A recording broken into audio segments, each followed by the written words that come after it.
Hi, everyone. Welcome to Excuse Me, Doctor. I'm your host, Dr. Melissa Clarke, and I am so happy to be back with you live tonight after a 2-week break. And, I got a lot done in that 2 weeks, but it was primarily for self-care, self-reflection, and it's something I hope everybody can take an opportunity to do. It's so important for well-being. I also got to celebrate my birthday, and I want to thank everybody who came to my Dr. Melissa Clarke page and wished me happy birthday. It was so appreciated. It also gave me an opportunity that time to work on a great show for you tonight. And we have so much to catch up on. We have our normal weekly update, we have our weekly debunk, and we have two fantastic guests this week. The first is a gentleman who has decided to enroll in a vaccine trial because our topic for tonight is COVID-19 vaccine information and disinformation. So he's going to talk to the information. He also just happens to be the Deputy Mayor of Health and Human Services for Washington, D.C. We also have, to talk about the COVID disinformation, a researcher from University of Maryland who specializes in looking at internet and social media misinformation about vaccines. So they are ready to go, waiting in the wings to come on, because this is going to be a really great show. So I hope that you guys are getting your questions ready and lined up. Start typing them in now, because it's going to be first come, first type, first serve in terms of how we get to them. So please go ahead and start. If you had any questions about vaccines, feel free to get them going now. Also, I see my folks coming in on Facebook.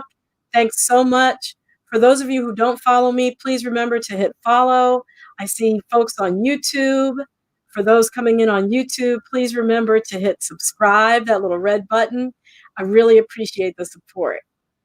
So let's get started with our weekly update. Lots to cover. The numbers, we always start there because I want to make sure that everybody knows what's going on and the severity of this pandemic. When I left off with you a couple weeks ago, we were at 5 million cases. We have now surpassed 5.6 million cases. That's 600,000 cases in a short time. And remember, those cases are still being undercounted, estimated a factor of 7 to 10. So that's important to keep in mind. One also important development, in late July, we were at about 75,000 new cases being added every day. Well, the good news is that we're adding about 42,000 new cases every day. It's important to note, definitely not somewhere to rest our laurels, but important to keep in mind. Hopefully, we will continue to have fewer and fewer new cases added every day. The death toll, unfortunately, surpassed 176,000. And we still know that African Americans, Latinx people, Indigenous people are dying at rates 3 to 4 times that of white Americans. For example, just looking at African Americans, if they were dying at the same rate that whites were, there would be 20,000 more Black Americans alive today. African Americans are dying at a rate of 200 to 250 people a day. That's like a plane going down full of nothing but African Americans each day. I'm trying to illustrate, again, the severity of this pandemic. And finally, the good news. We've had over 2.18 million recovered cases of coronavirus. But it's also important to keep in mind that this is not a pandemic of death versus just getting something like the common cold or the flu and getting over it. Unfortunately, a good number of those individuals who have recovered are having long-term symptoms. The most common ones are fatigue, headache, shortness of breath, but it also includes things that you wouldn't expect, like vision changes or brain fog or hearing loss, problems walking. A very odd assortment, up to 98 symptoms that have been expressed by these quote unquote long haulers who exhibit symptoms sometimes for over 2 months. So this is not a virus to take cavalierly. It's not something to gamble with. It's not something to fly in the face of or think it's a hoax. And speaking of taking the virus cavalierly, I just want to talk about Sturgis. So, that was the place in South Dakota where all the motorcycles showed up. Over 500,000 vehicles showed up there for August 7th through 13th. And they partied. And it is really kind of impossible in a pandemic to show up with that large a number of people with no masks, alcohol involved, bars, tattoo parties, concerts, and emerge without new cases. So, of course, we're seeing new cases, over 200 new cases in South Dakota, which is where it happened, but also neighboring states are reporting cases that are directly tied to tattoo parlors and bars that are in Sturgis during that event. Very important to keep in mind. Now, we're going to move on to our next topic, which is there's a new test to detect the coronavirus. Many of you might be familiar with the fact that there is a test around a nasal swab, which can be really unpleasant. It's expensive, over $100, and it can take a while to get back. This new test is a saliva test, and the saliva test is fast. It comes back in same day, in minutes actually. It's cheap, like $10. And it's been tested with the National Basketball Association, the NBA and the bubble. They actually tested it against the swab and pretty much found that it had similar results. So that's really promising. If it can be mass produced, it could be a game changer. So I'm going to keep my eye on this, and I'm going to report to you what the progress is, because if we can get a test that can tell an aide of an elderly person whether they can go to work or not, if they've been exposed because they get this test and it's reliable, fast, and accurate, or a group of students in a school who've been exposed and don't have to stay home for 14 days to quarantine, again, a game changer. The next thing, speaking of schools, is ventilation in our schools. So, cleaning surfaces and hand washing, very important. But it only addresses one aspect of the coronavirus spread, and that's spread from surfaces. We know this is an airborne virus. We know that it can linger in the air for 3 hours. So therefore, those other measures, washing hands and spraying down surfaces and deep cleaning, all those things really don't get to the root of how the coronavirus is spread.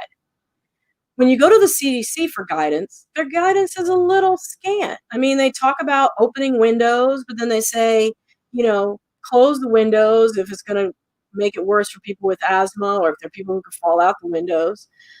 They also talk about, of course, wearing masks, which are very important, and distancing within classrooms. But that's really kind of about it. If you want more robust guidance, go to the EPA's website.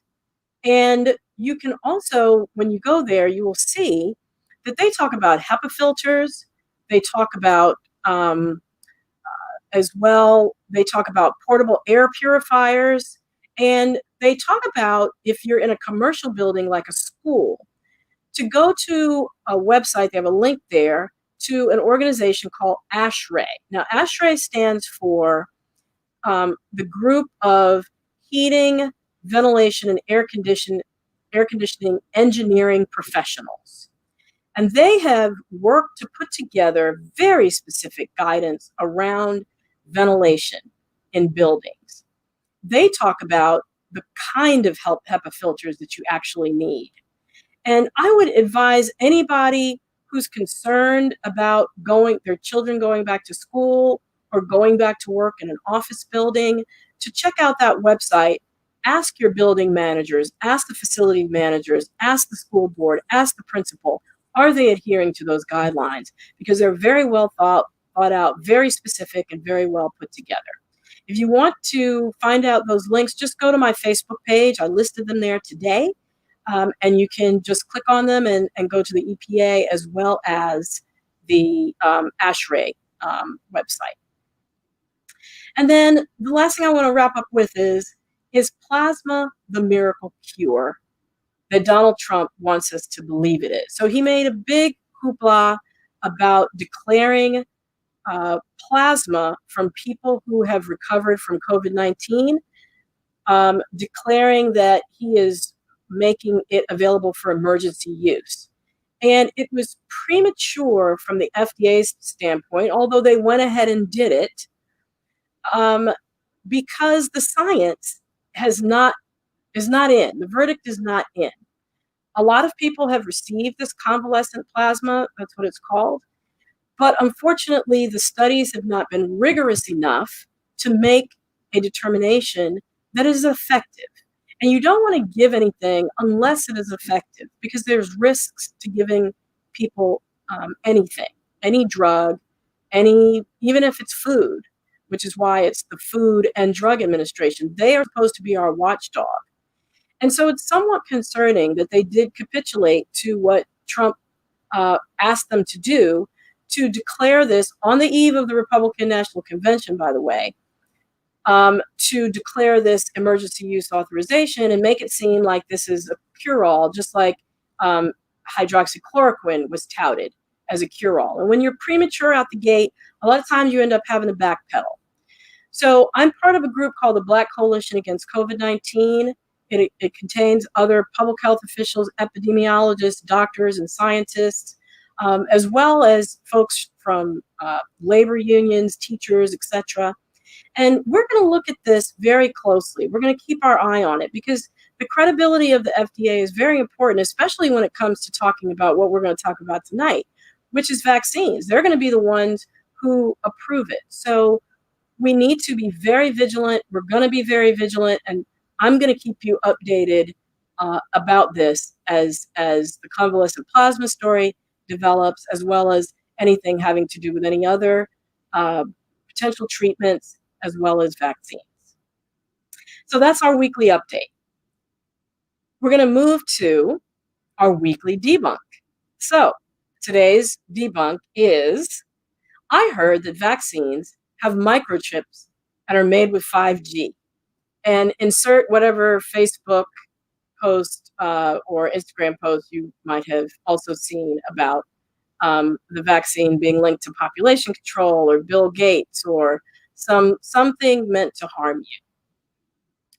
So actually, the whole show, the whole rest of the show, is going to be devoted to debunking this myth and this misinformation, because this misinformation, I think, is responsible for many people saying that they're not going to take the vaccine. One poll showed that 50% of Americans in general said they're not going to take the vaccine, and 75% of African Americans said that they're not going to take the vaccine. Now, Lord knows, as African Americans, we have every reason to be skeptical of medical research and treatments because of everything from forced eugenics in the 1920s, 30s, and 40s to Henrietta Lacks' story in the 50s and the Tuskegee experiment, which didn't end until 1972. So we have reasons to mistrust the medical establishment. But is it that there are forces that are out there that are specifically trying to discredit the vaccine and pumping misinformation into not only the African American community, but the communities across America at large through targeted social media? We're going to hear tonight from Amelia Jameson. Amelia is a researcher at the University of Maryland Center for Health Equity. She's also a doctoral student in the Department of Health, Behavior, and Society at Johns Hopkins. Welcome, Amelia. Thank you so much for being here with us tonight. Hi, thank you so much for having me. I'm excited to be here. Wonderful. We also have Wayne Turnage, who is the Deputy Mayor for the District of Columbia Health and Human Services. He is also the Director of the District of Columbia Department of Healthcare Finance. And we are delighted to have him here tonight. Thank you so much for joining us, Deputy Mayor. You're welcome, and I thank you for having me. Absolutely. So I'm going to get right to this because we have a lot of ground to cover. I'm going to start with you, Wayne. So African Americans and Latinos account for more than 50% of COVID cases nationwide. But so far, we found out from a CNN poll that, or CNN information that came from the trials, that they make up only about 15% of enrollees in the trials. I believe that you've decided to enroll in one of the clinical trials. Can you tell us why you decided to do that? There were a couple of reasons. The first is the one you've already stated.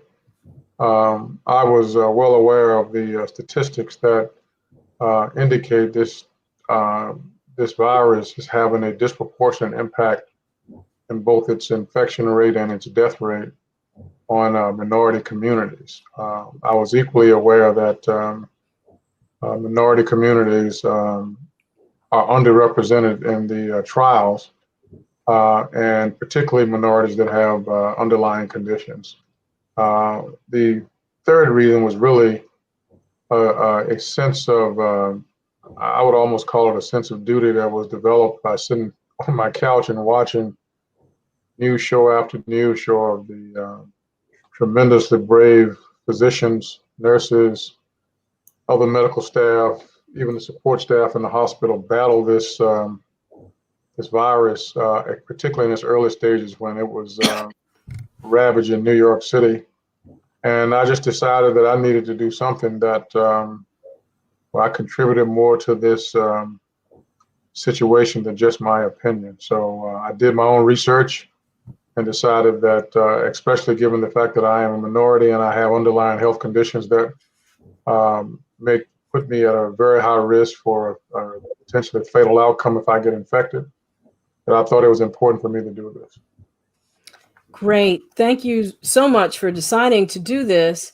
I want to underscore something you said, which is that this clinical trial, unless minorities are enrolled in the clinical trial phase, the conclusions from the clinical trials won't be valid across all populations. And that's true. Again, you mentioned people with underlying health conditions. We know the elderly. Everybody has to be represented, especially those groups that are disproportionately affected by the virus. So Wayne, have you started the study, and how is it going? Yes, I started. Actually, I started when I went online about, I guess, 3 or 4 weeks ago, and after I saw an advertisement for an opportunity to sign up, I went online and registered, and I was called by George Washington University Hospital probably a couple of weeks afterwards, and they asked me to if I were still interested, and I told them yes, and they sent me a consent form in the email by email, about 21-page form that sort of described the study, outlined the process, and then they scheduled me to come in for a screening. And the goal of the screening was to determine if I could actually be in the study, and there were no factors present in my life that would be disqualifying. For example, they didn't want anybody who they prefer you not be on immunosuppressant drugs. Obviously, you cannot already have COVID, and so we had there was an assessment that was done. They asked me a lot of questions, and I passed with flying colors apparently. And they asked me if I would agree to be injected in the same day of the assessment, and I said absolutely. But it was a pretty thorough process up front.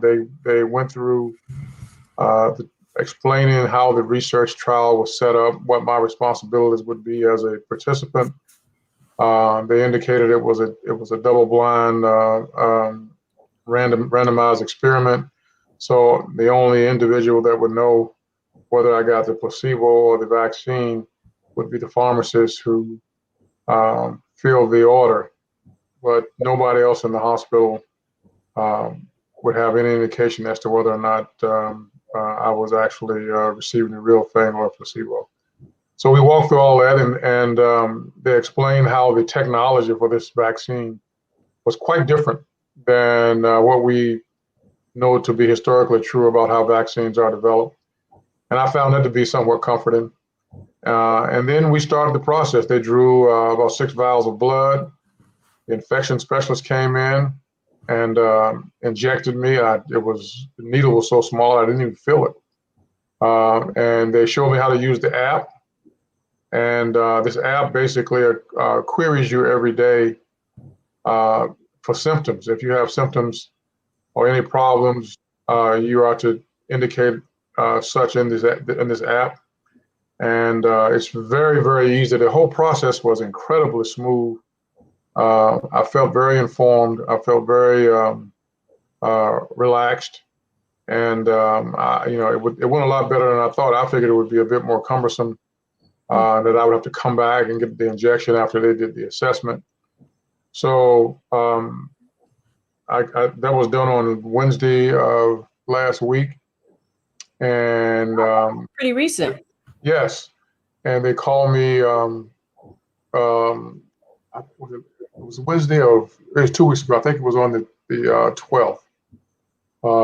And I got a call on Monday or Tuesday with the results of my COVID test, and they were negative.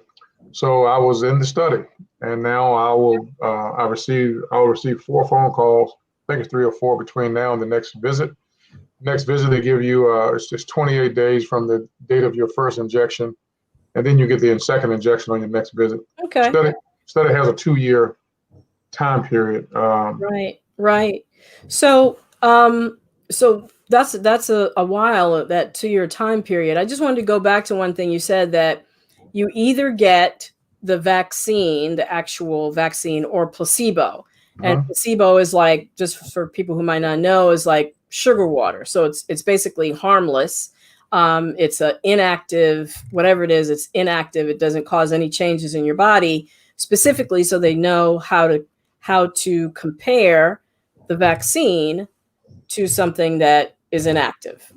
So, wow, that was really great, especially when you said you didn't even feel the needle. I did. Yeah. So speaking of injecting things, I know that a lot of people compare this vaccine trial to the Tuskegee study, thinking that the Tuskegee study had something to do with people being injected. Can you clear that up for us, please? Yeah, I think that's a big misperception about the Tuskegee study, which was, I don't make any excuses for the horrific nature in which that study was conducted, but they did not inject men with syphilis.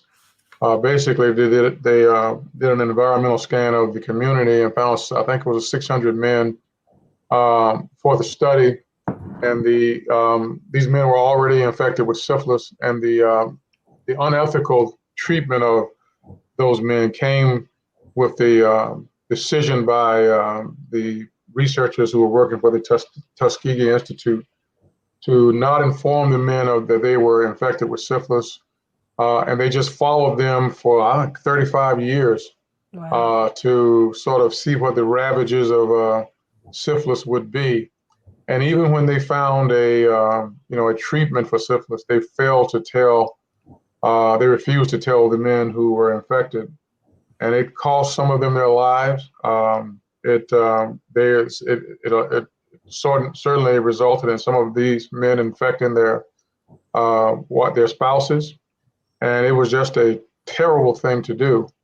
And Yes. but it didn't involve the injection of syphilis. That doesn't make it, that would have made it a lot worse, obviously, but it certainly doesn't make it much better, given the way the study was conducted. And so Right. I've seen research that says, at the time that before the syphilis, before the scandal was exposed, the gap in health outcomes between Black and white men was declining. Actually, that they were closing the gap. We were closing the gap. And when that study was released, or when the whistleblower went public, they had a chilling effect on the health-seeking behavior of Black men. And as a result, there are some studies that indicate that probably about 30% of the current health gap is due to the lingering effects of the Tuskegee Institute study, which is just awful. It is. It's horrible. I wanted to highlight, though, that the Tuskegee study was withholding treatment. That's correct. Not giving people something that would harm them.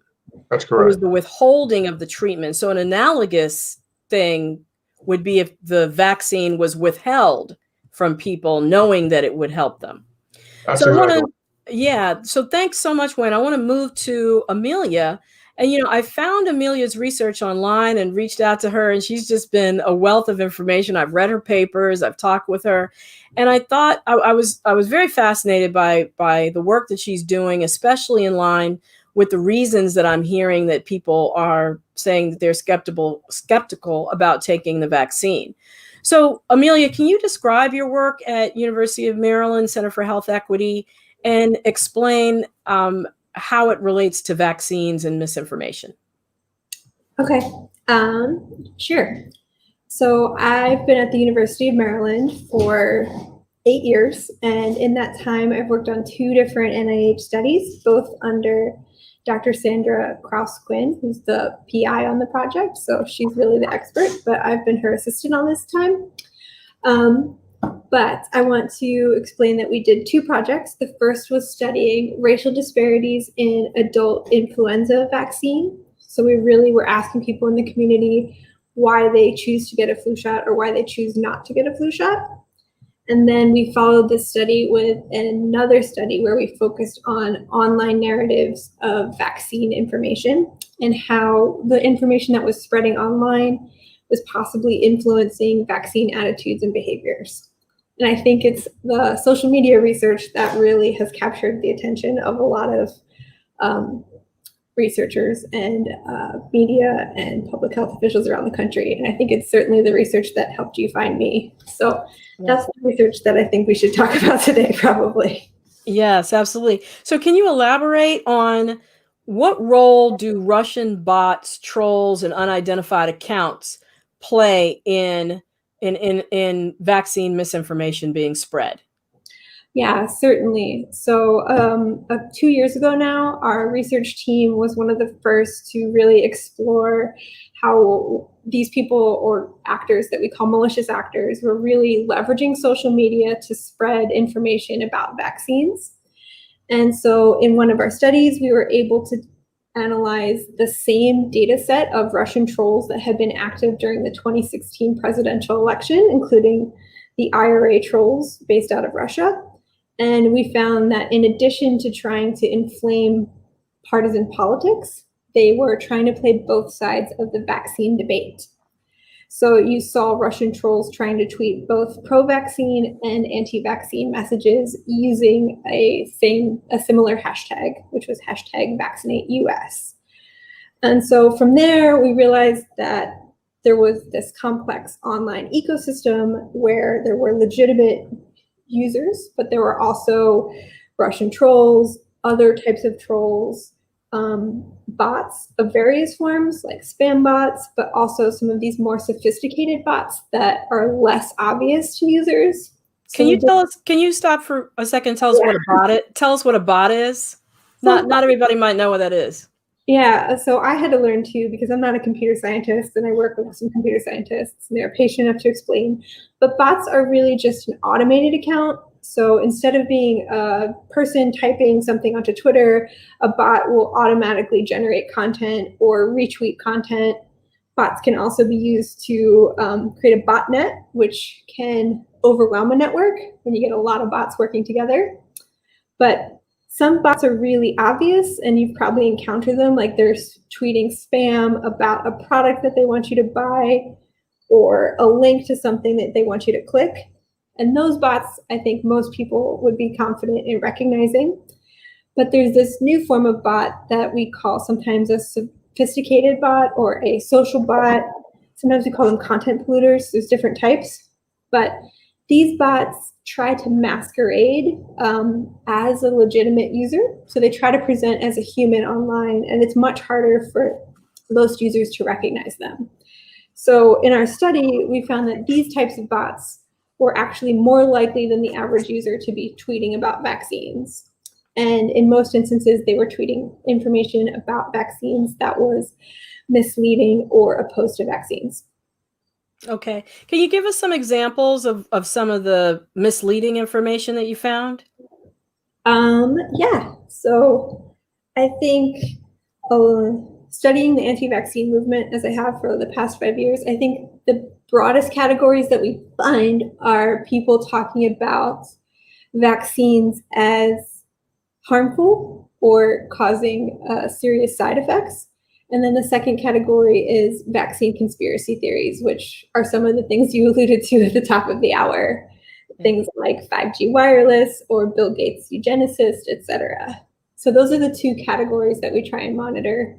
And we saw a lot of that activity. And so just to be clear, you saw that activity before COVID-19. So those same theories around Bill Gates and population control and microchips were already there. Yeah, certainly. And how do they relate to what's going on now?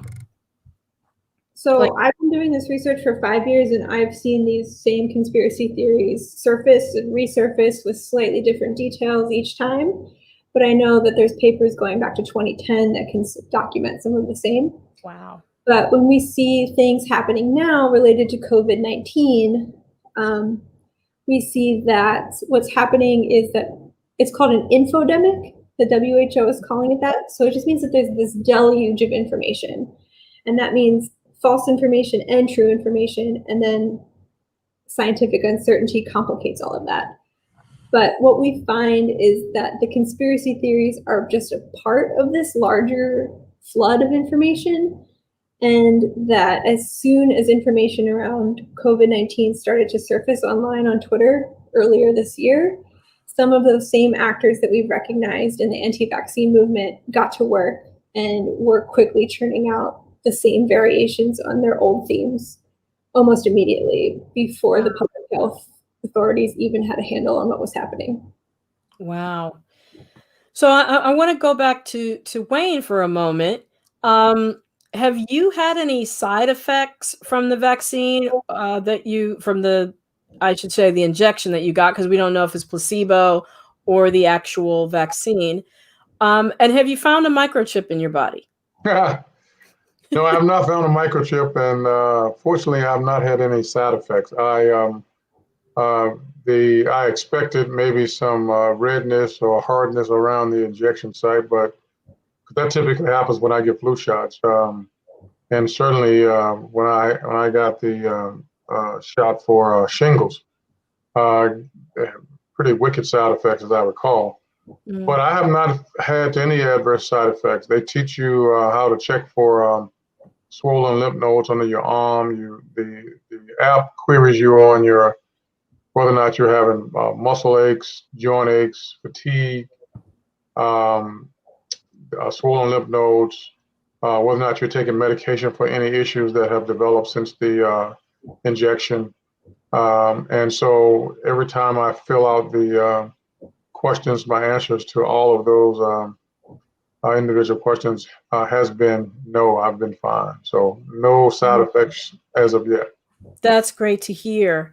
And I want to mention that the trial that you are in specifically is the Moderna trial. It's being conducted in Washington, D.C. I know that you're in Washington, D.C.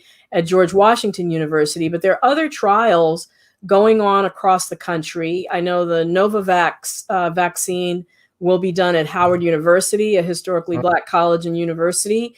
That's going to be coming online in a couple of months. So there are other options. There are going to be several vaccine trials that will be going on. And there also has been work done prior to this in animal models and in what's called phase 1 trials, where they looked at small numbers of people in order to, and did the vaccine specifically to determine whether antibodies were produced by the body and what the right dose was in order to produce those antibodies. So then they take that information and they've put it now in the phase 3 trial, which you're in, which is looking for the Moderna vaccine, looking to enroll 30,000 people. And I think they're about halfway through to their goal in terms of enrollment, but have realized that, as I mentioned before, that they're enrolling fewer minorities, fewer people with pre-existing conditions, and fewer older people than they want. And so they're slowing things down so that they can bring more people into the fold. So maybe, Wayne, you could talk to me a little bit about what safeguards are in place for people who decide to participate in a clinical trial. Well, I think the first safeguard is the copious education material that they provide you. You get a pretty thorough readout on what to expect from the program, and that allows you to sort of compare your experience to what they told you as you go along each step. They're also, they make it very clear that at any time that you want to, that if you decide you wanted to back out of the trial, you could do so. And probably harkening back to the experience of the Tuskegee experiment, because this is a two-year longitudinal study, there is a possibility that you could have a conclusion from Moderna that the vaccine is effective prior to your 2-year trial ending. And while they made no promises, they said they will certainly inform all persons in the study if an announcement was made that the vaccine was effective and would be going to market, and they would lobby for people who got the placebo to be able to switch out of the placebo to the vaccine prior to the end of the 2-year follow-up period. So I feel very comfortable with all of those things. And the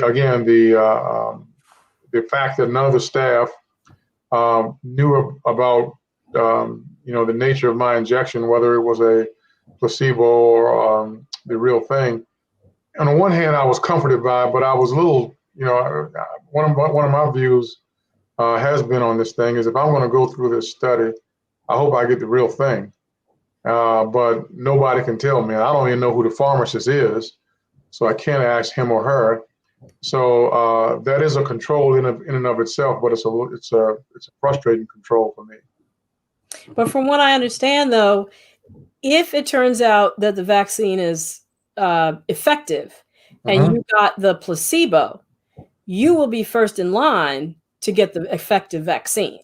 So that's what I'm hearing. Yes. Yeah. Excuse me, doctor. And I will. Yes. We have a question coming from Cynthia Io Edwards. She says, with the race to find a vaccine by a number of entities in the US, let alone around the world, how do we know which one is a viable option? Cynthia Io Edwards, that's an excellent question.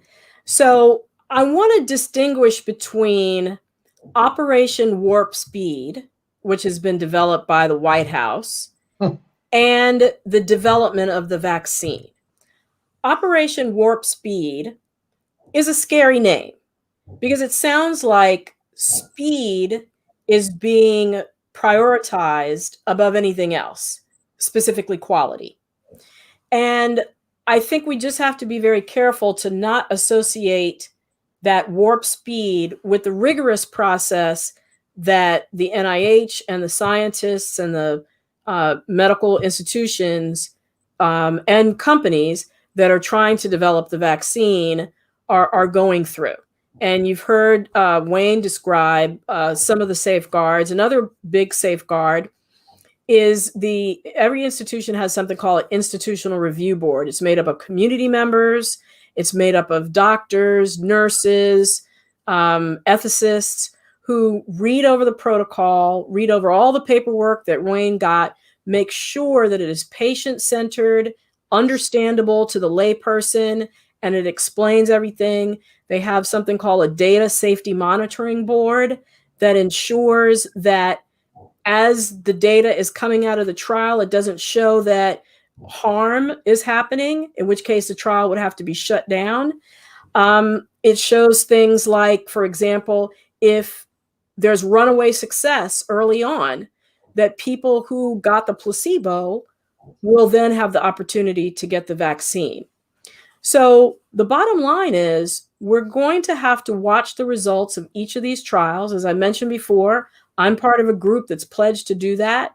There are going to be scientists, independent scientists around the world that are going to be evaluating these results and making recommendations to the general public about what to get. And again, the ultimate authority in the United States is the Food and Drug Administration, which will determine whether it's approved or not.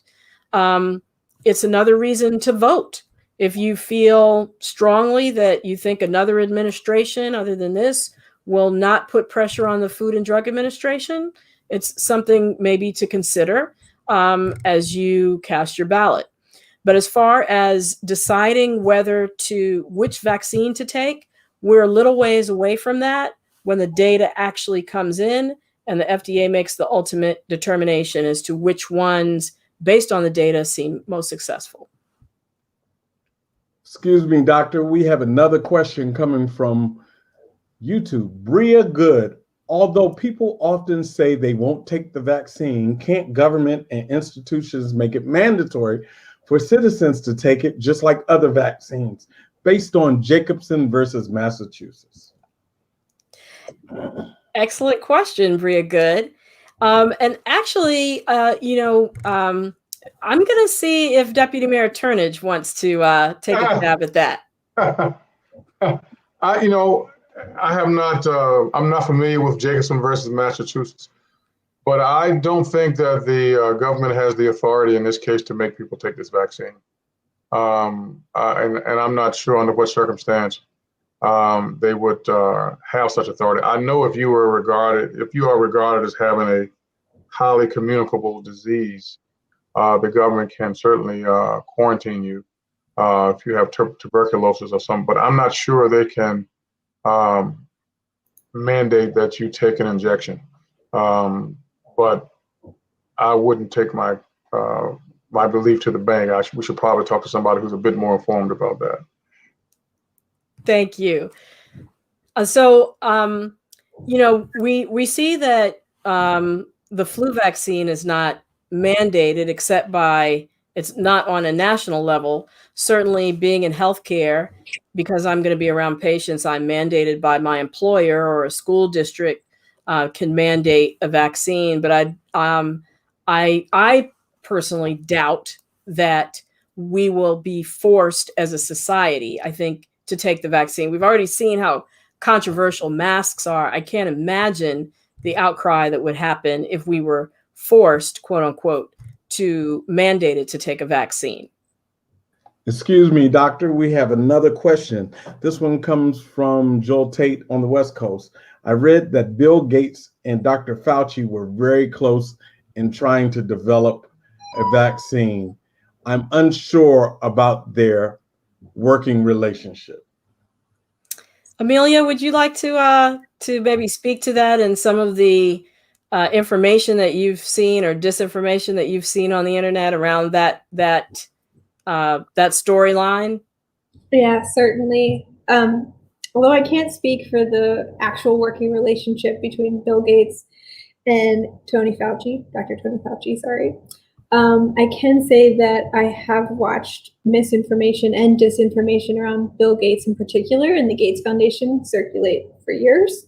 So I do know that some of these rumors are tied to that history of Bill Gates and Gates Foundation misinformation. Going back a few years, you'll see stories about Gates wanting to be a eugenicist in other countries, including India or in the African subcontinent, particularly. But what we see now is that there's these outside groups. I don't know if you followed some of the news about QAnon, but we see that there's these alt-right groups, and this is a particular piece that some of them are very interested in circulating, and it looks to be tied to more political motivations than any actual science. And I know in our pre-talk, you also mentioned too that Bill Gates has been tied prior to COVID-19 to another prominent public figure. Can you tell us about that? Some of the conspiracy theories would be Bill Gates and then the Clintons. So Hillary Clinton and Bill Gates, or the Clinton Foundation and Bill Gates. So it seems to be that the political targets change over time. So that's one thing that makes me a little bit more skeptical every time I see these rumors surface again and again. Right. It's just that Dr. Fauci has now been substituted for the Clintons when it comes to COVID-19. Excuse me, doctor, we have another question. This one comes from Valerie Spalding Parker. With President Trump naming the search for COVID-19 vaccine Operation Warp Speed, leaves the impression that the process is more rushed than normally done. What steps are abbreviated? So that's an excellent question. And we touched on that a little bit, but just to elaborate, Operation Warp Speed has to do with the distribution of the vaccine, not the development of the vaccine. So once you get a viable vaccine candidate that works, the next step is to mass produce enough of it and then get it distributed. Operation Warp Speed is specifically around already mass producing the leading vaccine candidates so that if one of them appears to be, or one of them gets approved, there will be the millions and millions of doses that will be necessary to then distribute to the population. So what it really is speaking to is the distribution and mass production step, not the actual testing for efficacy. Excuse me, doctor, we have a question from Angela Mays. How can we, the community, friends, family, and colleagues, counter the Tuskegee experiment argument? Wayne, would you like to take that?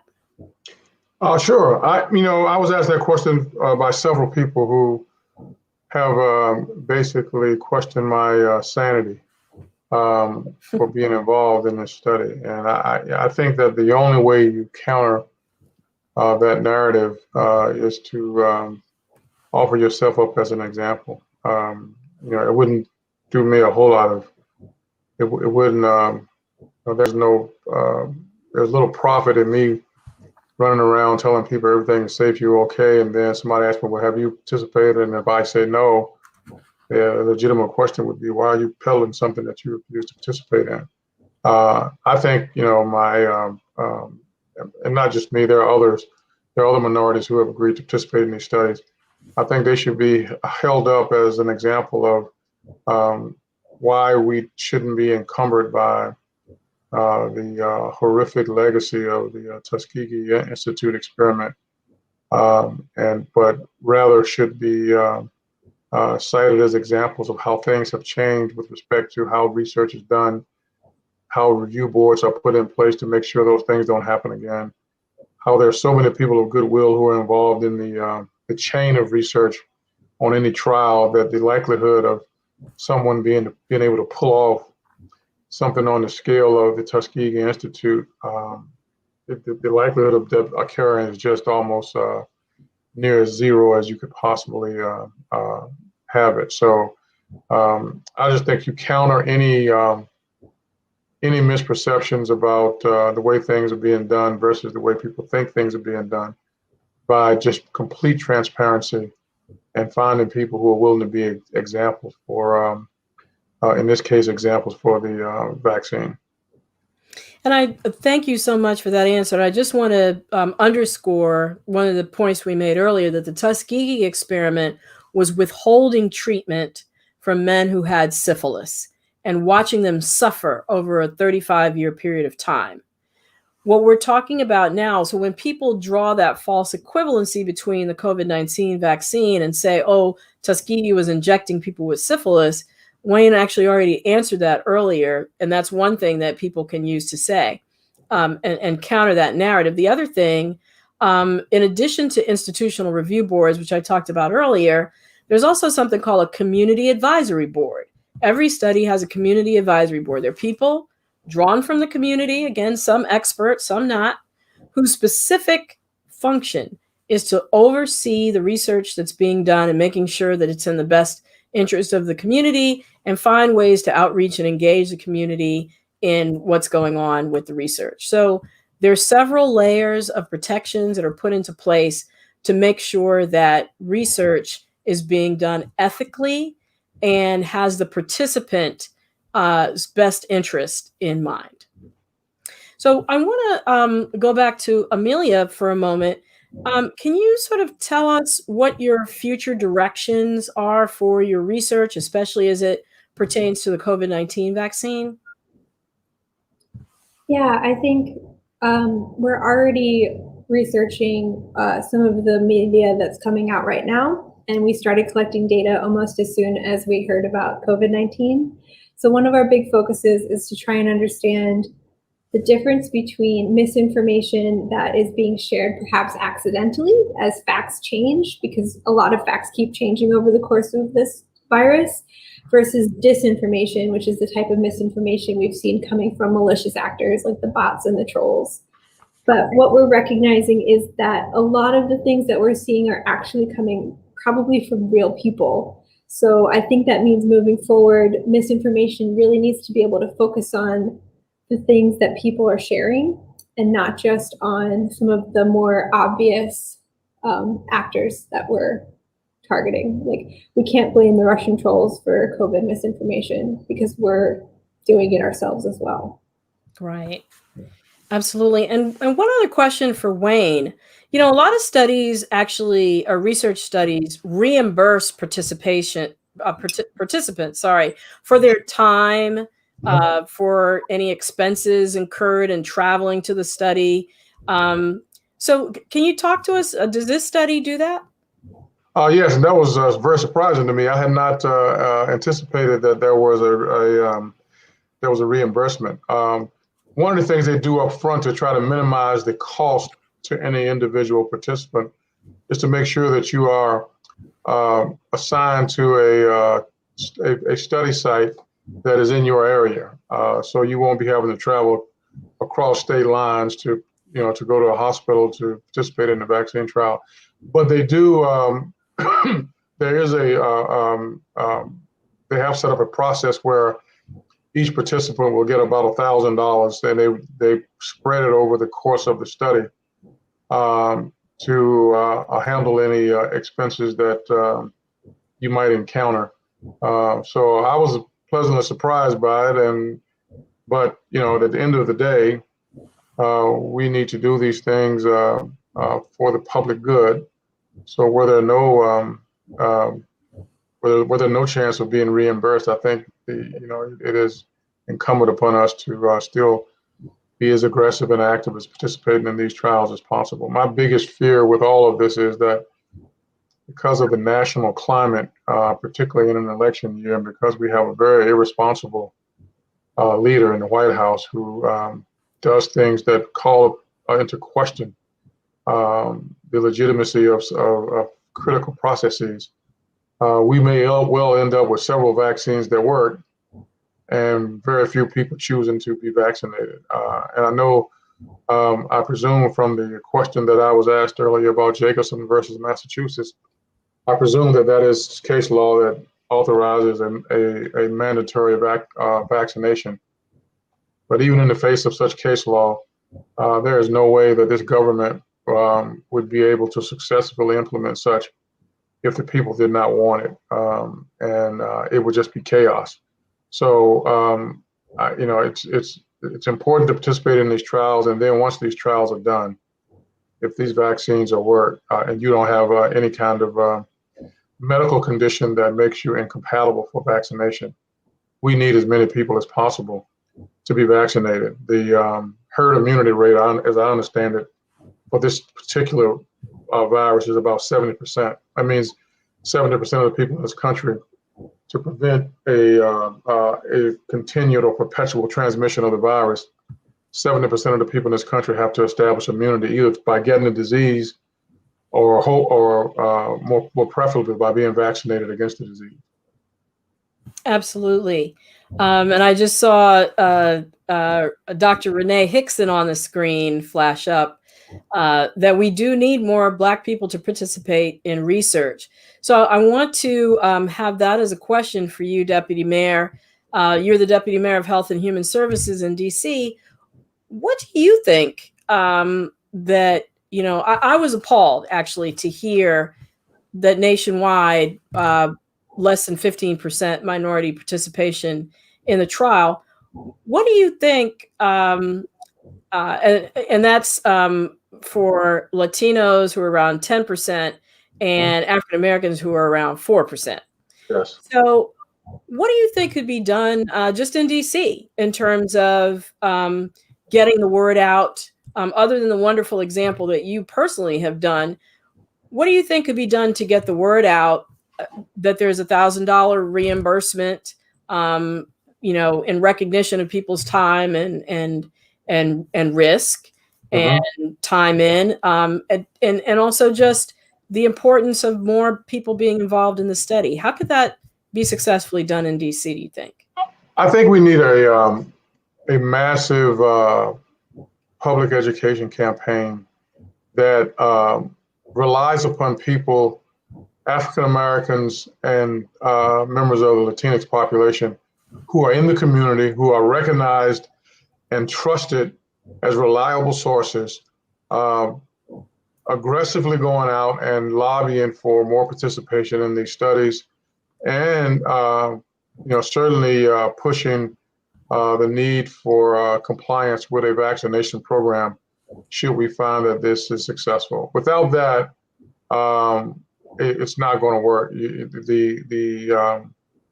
The stigma of Tuskegee, the stigma of the Johns Hopkins lead paint study, which I believe was mischaracterized, and all of the other examples, the eugenic studies, there are people who will never trust government vaccine studies.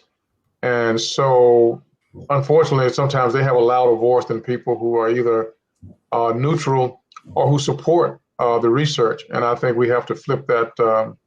We have to flip that scenario, and people who believe in research, who believe in science, who know that this is can be an effective prophylactic against the continued spread of disease, need to just be more aggressive. If we have learned anything from this vaccine, is that you cannot go on with your life. I mean, from this virus, you cannot go on with your life as usual until we find some way to arrest the spread of this of COVID-19. So it's going to have to involve education, and it has to involve people of great repute in the community. Well, thank you so much to my guests. And I just want to summarize by saying, there is disinformation out there. We heard that from Amelia Jameson. It's very important in terms of the information that you consume from social media, that you verify it and that you understand that especially let's specifically talk about vaccine research and vaccine misinformation. This has been going on since 2010, that the narratives have been recycled just to come up to present day time and try to influence and confuse people to believe things that are not substantiated about the vaccine. I'm not here to say one way or another whether you should participate in research. That's a decision that you should make. The purpose of this show was to outline for everybody that there's good information and there's disinformation. Try to make sure that you're focused on the helpful information, the information that's substantiated by research and facts as you go about making your decisions. The other very key thing is if African Americans, Latinos, Indigenous people, people with pre-existing conditions, older people, if all of us don't participate in the vaccine research trials, then they won't be valid. They won't be valid because we can't take information that's just about healthy young white people and generalize it to the entire population. And the only way to avoid doing that is to participate. So consider it. You've heard both sides outlined tonight. And again, I so want to thank my guests, Wayne Turnage and Amelia Jameson, for excellent information. I will be on the Russ Parr Morning Show tomorrow. If you're up at 7:45, please listen in. And I will be back next week. So until I see you, wherever that is, please be wise,